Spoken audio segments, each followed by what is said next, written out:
एक जमाना हुआ करता था जब अक्षय कुमार फिल्में और नोट दोनों बराबरी में छापा करते थे। Hera Pheri 3 finally happening. अब एक बड़ी खबर आई है हेरा फेरी 3 के डायरेक्टर को लेकर। इस बार हेरा फेरी 3 को कोई और नहीं बल्कि प्रियदर्शन डायरेक्ट करने वाले हैं। अब ऐसा कहा जाता है कि छोटी गुल्ली वाले बच्चे वेट करते हैं आईफोन के न्यू वेरिएंट के लॉन्च का, अर्धमर्द वेट करते हैं GTA 6 का, लेजेंड्स वेट करते हैं बैडस रवि कुमार के लॉन्च का, लेकिन अक्की इंडिया के पब्लिक वेट करती है अक्की की हेरा फेरी 3 का। आई थिंक यहाँ पे से कितने लोग हेरा फेरी 3 का वेट कर रहे हैं। अक्षय कुमार जहां भी प्रमोशन करने जाते हैं, फिर चाहे वो कोई फिल्म हो, सीरीज हो या फिर एड, सवाल एक ही रहता है, किधर है माल, किधर है, अबे हेरा फेरी 3 किधर है। एकदम लास्ट जो बड़े सारे फैंस का सवाल है, मेरा भी है, हेरा फेरी 3 पे कोई अपडेट? हाँ जी, चल रही है बात, इस साल शायद शुरू हो जाएगी। जहां इंडिया हर साल 2000 प्लस फिल्में रिलीज करती है, जिसमें से 100-150 तो अक्षय कुमार की ही होती है। अबे लोटू लुक जा। सॉरी अक्की सर, थोड़ी भावनाओं में बह गया था, लेकिन इन 2000 प्लस फिल्मों में से ऑरमैक्स वाले हेरा फेरी 3 को मोस्ट एंटीसिपेटेड हिंदी फिल्म में सेकंड नंबर पे जगह देते हैं। मतलब पब्लिक के बीच की एक ऐसी कल्ट मूवी जो आज कोई मूवी नहीं, एक महाकाव्य बन चुकी है।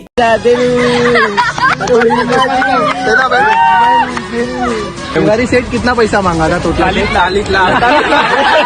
जो ऑफिस में स्कैम हुआ, ऑफिस का नाम लक्ष्मी सेशन। क्या बात है? हरीश रावल का पूरा नाम मूवी में क्या है? बाबूराव गणपतराव आपटे। बाबूराव का दादाजी ने कौन सा गाना गाया था?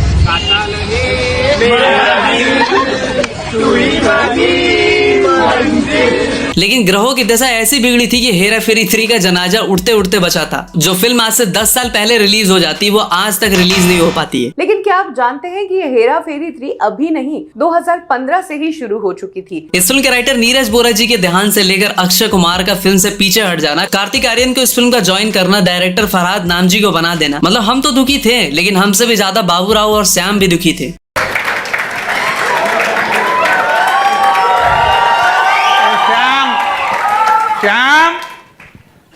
बाबा राजो किधर है?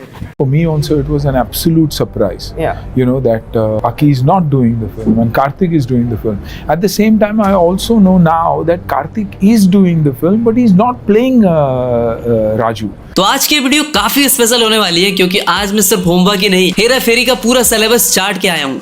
नॉटी मेरे कहने का मतलब है कि इन डेप्थ रिसर्च करके आया हूँ। तो आज की इस वीडियो में हम हेरा फेरी की ओरिजिन, उसकी एक्स्ट्रा ऑर्डिनरी सक्सेस और फ्यूचर पर भी बात करेंगे, और ये भी जानेंगे कि कैसे इस फ्रेंचाइज का नाम हेरा फेरी होने ही नहीं वाला था, और क्यों इस फिल्म के प्रोड्यूसर प्रियदर्शन पे एक टाइम पे भड़क गए थे। अक्की सर का हृदय परिवर्तन कैसे हुआ कि पहले तो उन्होंने फिल्म ज्वाइन की, 90 करोड़ की वो फीस डिमांड कर रहे थे, लेकिन आज वो इस फिल्म के लिए 1 भी रुपए चार्ज नहीं कर रहे हैं। और प्रियदर्शन हेरा फेरी 3 के लिए मान तो गए हैं, लेकिन क्या हेरा फेरी 3 प्रियदर्शन की बाकी फिल्मों की तरह रीमेक होने वाली है? और उससे भी बड़ी बात कि क्या ये फिल्म सेम स्टोरी को कंटिन्यू करने वाली है? तो ये वीडियो मेरे जैसे मिलियंस ऑफ हेरा फेरी के फैंस के लिए एक ट्रिब्यूट है, और ऐसी वीडियो आपको शायद ही कहीं और मिले। तो राजू, श्याम और बाबूराव को सुनाने देते हैं तोतला सेठ को गाना। तब तक वीडियो को लाइक कर दो, फिर चाहे आपको श्रेया जी पसंद हो या फिर रिहाना। सो इस वीडियो को भी हमने 3 पार्ट्स में सेग्रीगेट किया है। First, origin of Hera Pheri, the extraordinary success, and third, the future of Hera Pheri franchise.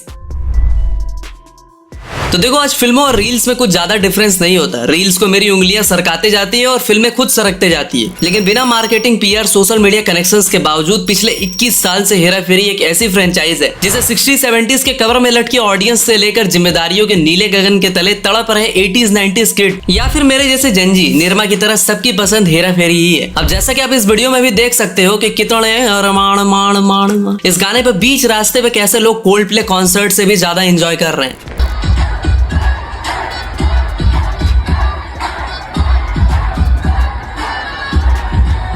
तो इतिहास के फटे पुराने पन्नों को अगर एक बार फिर से उल्टे, तो हेरा फेरी की शुरुआत दरअसल 1971 में American film see the man run से होती है, जैसे 1989 में मलयालम सिनेमा के फेमस डुओ सिद्दीकी और लाल मिलकर मलयाली ऑडियंस को ध्यान में रखकर बनाते हैं, जिसका नाम होता है रामाजी राव स्पीकिंग। ये फिल्म बड़ी अच्छी चलती है। तो मलयालम सिनेमा में काफी सारी फिल्में डायरेक्ट कर चुके प्रियदर्शन 90s में बॉलीवुड में आते हैं to understand how other industry works, और लगभग 2000 तक वो 7 हिंदी फिल्में डायरेक्ट कर चुके होते हैं, जैसे कि विरासत, दिल सजा के रखना, एक्सेट्रा। तो नादियाडवाला एंड प्रियदर्शन डिसाइडेड कि एक्शन थ्रिलर फिल्म बनाएंगे। कास्ट होंगे संजय दत्त और अक्षय कुमार, लेकिन संजू बाबा का एक पांव जेल में तो दूसरा पांव कोर्ट के बेल में फंसा हुआ होता है। अबे साले, तो इसलिए संजय दत्त ये फिल्म सुनील शेट्टी को दे देते हैं। But Priyadarshan action thriller film नहीं बल्कि कॉमेडी फिल्म बनाना चाह रहे होते हैं, लेकिन उस टाइम पर एक्शन थ्रिलर फिल्में ही ट्रेंड में होती है, जैसा कि आज हॉरर कॉमेडी या माइथोलॉजिकल फिल्में। अब प्रोड्यूसर तो वही फिल्में बनाना चाहेगा ना जहाँ पे पैसे ज्यादा बने, तो इसीलिए नाडियाड वाला एक एक्शन थ्रिलर फिल्म ही बनाना चाह रहे होते हैं। और हेरा फेरी का नाम भी दरअसल हेरा फेरी नहीं बल्कि रफ्तार होता है। About Raftaar, I can just tell you it's a full entertainment film. It's has a lot of subtle comedy, situational comedy.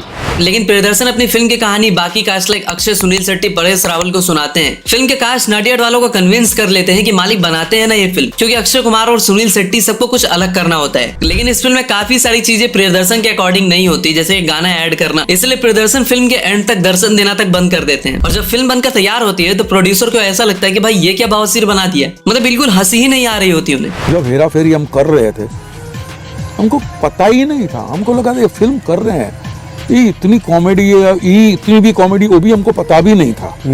कभी कभी होते अच्छा जोक, अच्छा ये बस सो मच सो कि जब ये फिल्म तैयार हो गई और फिरोज नडियाद वाला साहब प्रोड्यूसर ने देखी, अब उन्होंने अकेले फिल्म देखी, बहुत डेवास्टेटेड। अरे क्या है यार, अच्छा हाँ ये क्या बना है यार, ये क्या है, बिल्कुल हंसी नहीं आ रही, एक्सेट्रा एक्सेट्रा। तो बाद में प्रियन जी ने बोला यू सीट, लोगों के साथ में बैठ के देख।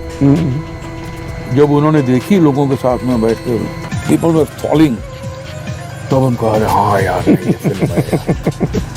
अब नाडियाड वाला के अकॉर्डिंग प्रियदर्शन ने 3 घंटे 40 मिनट की फिल्म बनाकर कल्टी मार ली होती है। वो editing, background score, final mixing, event, dubbing, photo session, planning, the publicity, making the trailer, ये सारे क्रूशियल काम नीरज बोरा को करने पड़ते हैं। फिल्म के 30 मिनट का सीन भी कट किया जाता है। But Hera Fairy 1, if you talk about Priyadarshan, what do you think was his contribution? No, but he was the director, but the entire credit, I would say 101%, not 100%, 101% credit for the final product of Hera Fairy should go only to Mr. Neeraj Vora, Akshay ji and Paresh ji. वही प्रियदर्शन इन allegation से बिल्कुल ही deny कर देते हैं, और कहीं ना कहीं नीरज वोरा की वजह से हमें राजू का हरामी या विकेट टाइप साइड भी देखने को मिलता है।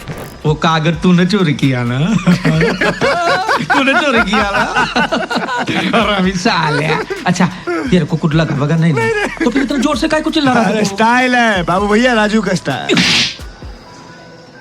ये बाबूराव का स्टाइल है। हेरा फेरी की रिलीज भी काफी बार पोस्टपोन हुई होती है। फिल्म का प्रोडक्शन काफी टाइम से चल रहा होता है। इनिशियली इस फिल्म को 1999 में ही रिलीज करने का प्लान होता है, लेकिन काफी सारे रीजंस की वजह से, जैसे कि शूटिंग शेड्यूल्स, फाइनेंशियल इश्यूज और एक्टर अवेलेबिलिटी की वजह से इसकी रिलीज बार बार खिसकते जाती है। फिल्म रिलीज के बाद भी इसे बहुत तगड़ा रिस्पॉन्स नहीं मिलता। इवन अक्षय कुमार को तो कुछ media houses lost action hero का टैग भी दे देते हैं, लेकिन फाइन वाइन की तरह समय के साथ ये फिल्म पब्लिक में फैल जाती है। 2014 में द इंडियन एक्सप्रेस के पैन इंडिया पोल में इसे बेस्ट बॉलीवुड कॉमेडी फिल्म का टैग भी मिलता है। लेकिन जब सेकंड पार्ट बनाने की बात आती है तो प्रियदर्शन इस बार हाथ खड़े कर देते हैं। See, when they asked me to do part 2 of Hera Fairy, I did not do part 2 because I thought this ends here. फिर नीरज बोरा, जिन्होंने पहले पार्ट में सिर्फ स्क्रीन प्ले राइटिंग की होती है, सेकंड पार्ट की राइटिंग एंड डायरेक्शन दोनों की जिम्मेदारी उन पर आ जाती है। पर इस बार उन्हें अपने स्किल्स दिखाने का पूरा मौका मिलता है, तो काफी सारे नए कैरेक्टर्स भी ऐड करते हैं, जैसे कि मुन्ना भाई यानी जॉनी लीवर, मनोज जोशी यानी कचरा सेठ, शरद सक्सेना तोतला तिवारी और रवि किशन यानी उसका हेंचमैन या गुर्गा, राजपाल यादव यानी पप्पू जैसे काफी सारे नए कैरेक्टर्स को वो इंट्रोड्यूस करते हैं। उनकी कॉमिक टाइमिंग से लेकर डायलॉग जैसे 150 रुपया दिया गया, पैसे ही पैसे होंगे,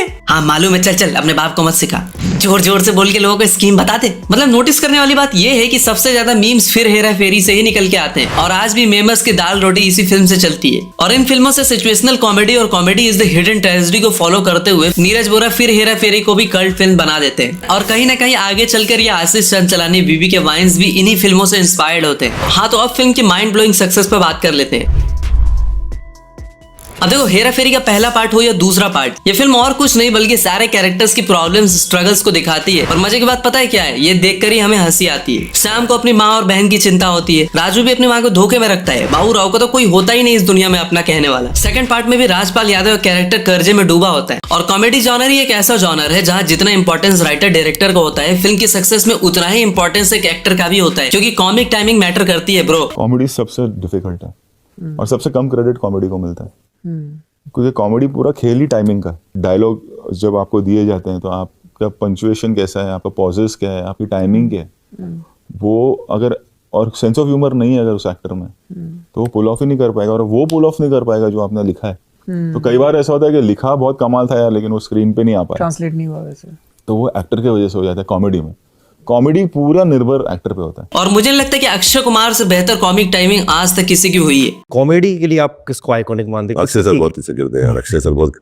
हार्ड हुआ। मैं तो पिक्चर भी की उनके साथ में, उनका टाइमिंग बहुत अच्छा है, कॉमिक टाइम उनका टाइमिंग बहुत अच्छा है, कॉमिक टाइम है अक्षय सर का बहुत बढ़िया है। इरफान सर थे बहुत अच्छी करते थे, नो तो बट अक्षय सर का टाइमिंग बहुत कमाल है यार। अब देखो, दो तरह के डायरेक्टर्स भी होते हैं। एक बंदा ऐसा होता है जिसे एक एक पॉइंट उसे अपने अकॉर्डिंग चाहिए होता है। फिर आते हैं अनुराग कश्यप, प्रियदर्शन जैसे डायरेक्टर जो एक्टर्स को खुली छूट देते हैं। प्रियदर्शन जी के साथ आप पहली बार काम कर रहे हैं, कैसा लगा उनके साथ, कैसा एक्सपीरियंस रहा? It is a wonderful experience to work with him because he allows his artists to move wherever they want it. Even Priyadarshan तो जानबूझकर हेरा फेरी के टाइम पर एक्टर्स को डिस्कम्फर्ट तक फील कराते थे, जैसे कि वो कैरेक्टर के अंदर घुस पाए। और जहां आजकल ऑलमोस्ट सारी फिल्मों का फर्स्ट हाफ काफी स्लो होता है, वहीं हेरा फेरी का पहला और दूसरा पार्ट दोनों ही काफी फास्ट पेस्ड फिल्में होती है। इवन उसे स्लो करने के लिए गाने ऐड करने पड़ते हैं। और इसके सक्सेस का दूसरा सबसे बड़ा रीजन होता है मिडिल क्लास और लोअर मिडिल क्लास को बिल्कुल सही तरीके से पोर्ट्रे करना। जैसे कि बाबू राव जो कि अमीर होने से पहले ही हल्ला कर देता है कि मैं सबका कर्जा चुका दूंगा, ये कर दूंगा, वो कर दूंगा। और सोचो, आज से 20-25 साल पहले आई इन फिल्मों को अगर आप आज भी देखने बैठोगे तो आपको उतनी ही हंसी आती है। और सबसे बड़ी बात होती है chemistry of Raju Shyam and Babu Rao, जो आपस में कांड करते हैं, मारपीट करके हमें हंसाते हैं और अपनी इमोशनल कहानी सुनाकर रुलाते भी हैं। और इसलिए इस कल्ट फिल्म की डिमांड आज से नहीं बल्कि एक डिकेड पहले से होने लगी थी। और 2015 में ही ये फिल्म रिलीज भी हो जाती। इवन थर्ड पार्ट को भी नीरज बोरा ही बनाने वाले थे और उन्होंने फिल्म की स्टोरी क्या होगी उसके बारे में भी बताया था। See, this is the first sequel, I would say, which started in a continuity. First film was over and they had got some money. So part 2 starts when they are very rich, बहुत पैसे वाले। अब part 3 वहीं से शुरू होगी कि वो गन का क्या हुआ, वहीं से ये पिक्चर शुरू होगी। और वो गन रिकवर करने के लिए जिनको पकड़ के लाया जाता है, that mistaken identity is to Raju. That's the plot. लेकिन अनफॉर्चुनेटली नीरज बोरा बीमार पड़ जाते हैं। मतलब इतने ज्यादा बीमार कि अक्टूबर 2016 में दिल्ली एम्स ने उन्हें कुछ दिनों का मेहमान बता दिया होता है। उसके बाद 12 साल से उनके दोस्त फिरोज नादियादवाला उनके लिए अपने घर का एक कमरा ही आईसीयू में तब्दील कर देते हैं और उनकी देखभाल करते हैं, जिससे उनकी हेल्थ भी इंप्रूव हो जाती है। लेकिन दिसंबर 2016 में ऑल ऑफ अ सडन वो स्वर्ग सिधार जाते हैं और हेरा फेरी प्रोजेक्ट पे उसके बाद कोई बात नहीं होती। वरना 2015 तक इसके सेकंड पार्ट के लिए सुनील शेट्टी, परेश रावल के साथ अभिषेक बच्चन और जॉन अब्राहम को भी कास्ट कर लिया गया होता है। इनफैक्ट 2015 में प्रोड्यूसर फिरोज नादियादवाला ने फिर हेरा फेरी 3 की शूटिंग शुरू कर दी थी, with John Abraham and Abhishek Bachchan in the lead and Paresh Rawal playing his iconic role. But the film run into financial problems and had to be shelved. और कहीं ना कहीं ये बात भी सामने आती है कि अक्षय कुमार ने 70% प्रॉफिट शेयरिंग की बात कही थी, लेकिन अक्षय कुमार इस बात को बिल्कुल रूमर बता देते हैं और आगे चलकर अक्षय कुमार एक बहुत ही अलग रीजन देते हैं कि उन्हें फिल्म की स्टोरी, स्क्रीन प्ले वगैरह पसंद नहीं आई थी। Hera Fairy has been a part of me. I mean, like a lot of people have memories, even I have good memories about it, and मुझे भी दुख होता है कि इतने सालों से वो फिल्म बनी नहीं, मतलब उसके आगे का part 3.